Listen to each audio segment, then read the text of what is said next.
ಆಕಾಶಗಳಲ್ಲಿ ಈ ನವಗ್ರಹಗಳ ಸಂಚಾರ ಆಗ್ತಾ ಇರುತ್ತಂತೆ. ಅದರಲ್ಲಿ ಬುಧ ಮತ್ತೆ ಶುಕ್ರ ಉಚ್ಚ ಗ್ರಹಗಳಂತೆ.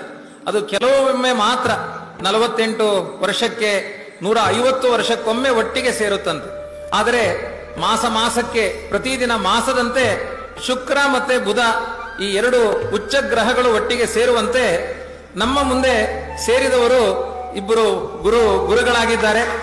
ಅವುಗಳಿಗೆ ಸಮಯ ಬೇಕು, ಇಲ್ಲಿ ಸಮಯ ಇಲ್ಲ. ನಿತ್ಯವೂ ಕೂಡ ನಿತ್ಯಂ ಮುಹೂರ್ತೋದಯ ಅಂತ ಗುರುರಾಜರು ವರ್ಣನೆ ಮಾಡಿದ್ದಾರೆ. ನಿತ್ಯವೂ ಕೂಡ ಇಂತಹ ಸಂತರ ಸಮಾಗಮ ಸಮಾಜಕ್ಕೆ ಹಿತವನ್ನ ಮಾಡುತ್ತೆ.